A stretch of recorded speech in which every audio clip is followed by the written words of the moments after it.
Time ఉంది, ఎంతసేపు అయినా ఉంది మ్యామ్, మీరు మాట్లాడాలి అలా అంటారు, తర్వాత లెంగ్త్ ఎక్కువైంది. సార్ చిరంజీవి సార్, మీరు నా హీరో. థ్యాంక్స్, చూస్తాం. Thank you very much. Shekhar garu first ఈ కథ లైన్ చెప్తున్నప్పుడు ఒక మాట చెప్పారు. కథ నేను, అజయ్, సూరి ముగ్గురం ఉన్నాము. ప్రొటాగనిస్ట్ బిచ్చగాడు అని చెప్పినప్పుడు మేము ముగ్గురం ఒకేసారి నో అని అరిచాము, ఒకేసారి అరిచాం. ఎందుకంటే భయం వేసింది, ఎట్లా ఒక ప్రొటాగనిస్ట్ని ఎట్లా చూస్తారు ఒక హీరో బిచ్చగాడుగా అనేది భయం వేసింది. 2 days తర్వాత ఆలోచిస్తే మన ఇండియన్ కల్చర్లో ఆది శంకరాచార్యుడు మొదలుపెట్టి షిరిడి సాయిబాబా కానీ బుద్ధుడు కానీ పార్ట్ ఆఫ్ అవర్ కల్చర్. మనం ఎక్కడో మిస్ అయ్యాం. ఇప్పుడు మనం భిక్షం ఎత్తుకోవడం అనేదాన్ని తక్కువగా చూస్తున్నాం. ఒకప్పుడు మనకు అది మన ఇంట్లో ఒక ముద్ద తీసి పక్కన పెట్టేవాళ్ళం. అట్లాంటి కల్చర్ నుంచి ఇక్కడ దాకా వచ్చాం. సో అది మళ్ళీ అతనిని ఒక హీరో చేసి చూపించడం అనేది, అది ఒక రెసిస్టెన్స్, అది ఒక రివోల్ట్, అది పర్ఫెక్ట్గా అవ్వాలనిపించింది. అది ఇన్సింక్ విత్ ఇండియన్ కల్చర్ అవ్వాలనిపించింది. దానికి అది శేఖర్ గారి కథ, మేము దానికి వర్క్ చేసాం. ఆయన డ్రీము, మేము దానికి వర్క్ చేసాం. దీపక్ అంటే మేము ఎవరిని కూడా, నాగార్జున గారైనా సరే, జిమ్సర్బ్ గారైనా, ధనుష్ గారైనా ఎవరిని కూడా పేర్లు పెట్టి అనుకోము. మా సెట్స్ మొత్తం కూడా దేవా, దీపక్, నీరజ్ అనే నడుస్తాయి, ఖుష్బు, కేలు, దివ్యలాగా. వాళ్ళు కూడా అలాగే ఉండేవాళ్ళు. సార్ నా లైఫ్లో నిన్న మా మదర్ ఫోన్ చేసి, నేను సినిమా చూశాను, నువ్వు షిరిడి సాయిబాబాతోనే ఉన్నావు, నా అదృష్టం, నీ అదృష్టం అది, నిన్ను కన్నందుకు నా అదృష్టం అని చెప్పింది దేవా. Thanks a lot. నాకు సార్, మేము సెట్ మీద ఎక్స్పీరియన్స్ లేని ఒక మామూలు యాక్టర్ని కూడా మీరు ఎంత కంఫర్టబుల్, జిమ్ సార్ ఎప్పుడు మీ పేరు చెప్తున్నప్పుడు ఏం కంఫర్టబుల్గా ఉంచేవాళ్ళు అనేది మాకు అర్థమయ్యేది కాదు.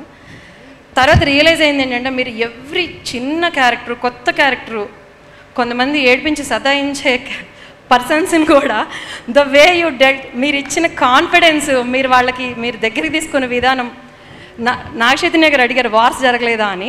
మీరు ఉన్నప్పుడు ఎప్పుడు జరిగేవి కాదు. మీరు మాకు అలా ఎన్విరాన్మెంట్ క్రియేట్ చేశారు. Thanks a lot. And Rashmika ma'am, Rashmika అని పిలుస్తా, నేను యాక్చువల్లీ మ్యామ్ అని పేరులోనే అందరూ ప్రెస్ ఉన్నారు కాబట్టి అలా అంటున్నాం అంతే, అంతకంటే ఏం లేదు. అంత ఇంటెగ్రిటీ ఉన్న పర్సన్ని ఈ ఫిలింకి పనిచేయక ముందు మీ గురించి ఉన్న ఇమేజ్, మీరు అనుకునే హీరోయిన్, అలాంటి సెట్ మీద ఒక్కసారి కూడా I learnt a lot. I'm 42, నేను మీలాంటి ఉమెన్ని చూడలేదు. సచ్ ఎ స్వీట్ హార్ట్ మీరు. Thanks a lot, I learnt a lot.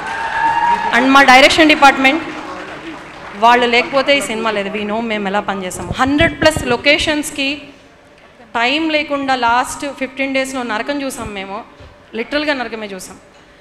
దానిలో విసుక్కోకుండా నిలబడి పనిచేసిన వాళ్ళు. ఈ ఫిలిం 1.5 year అయింది దీన్ని స్టార్ట్ చేసి, లాస్ట్ జనవరి. అప్పటి నుంచి ఇప్పటిదాకా కూడా 100+ లొకేషన్స్లో షూట్ చేసాం మేము. అజయ్, నాగేశ్వరరావు గారు వాళ్ళ లీడర్షిప్లో మేము వర్క్ చేసాం. థ్యాంక్స్. వాళ్ళు హీరోస్ అంటే actually come to our set, మా సెట్లో చూద్దరు కానీ, అది మాత్రం నేను కాన్ఫిడెంట్గా చెప్పగలుగుతాను. నేను అలాంటి కాన్ఫిడెంట్ వర్కింగ్ టీమ్తో పనిచేశాను. It's a privilege. Thanks Ajay, thanks Nageswara garu. Suri లేకపోతే అసలు నేను లేని సినిమా లేదు. Suri, thanks a lot. Shekhar garu, అందరికంటే మీకే థ్యాంక్స్ లాస్ట్ చెప్తున్నాను. Thank you very much. కావ్యకి, అందరికీ, నందకిషోర్, భాస్కర్ భట్ల గారికి, అందరికీ, సునీల్ నారాయణ గారు, రామ్మోహన్ గారు, థ్యాంక్స్ ఎ లాట్. రామ్మోహన్ గారితో మాట్లాడుతున్నప్పుడు నాకు ఒక రకమైన కాన్ఫిడెన్స్ వచ్చేది ఆయన సెట్కి వచ్చినప్పుడు. Thank you very much for that. DSP rock star DSP గారికి కూడా. అందరికంటే థ్యాంక్స్ చెప్పాల్సిన వాళ్ళు ఇద్దరు ఉన్నారు, తపస్ నాయక్ అండ్ డిఐ మన మ్యాంగో పోస్ట్ డిఐ వాళ్ళు లాస్ట్ మినిట్ వరకు వాళ్ళు వర్క్ చేసి ఉండకపోతే సినిమా రిలీజ్ అవుతుందో అవదా అనుకున్నాం. వాళ్ళందరికీ థ్యాంక్స్. పేరు చెప్పని వాళ్ళు అందరికీ కూడా. చిత్రాకి థ్యాంక్ యూ, ప్రోస్థెటిక్స్ చేశారు. నికేత్ గారు, తోటతరణి గారు, నికేత్ గారు, నేను తోటతరణి గారు, నికేత్ గారు, థ్యాంక్స్ ఏ లాట్.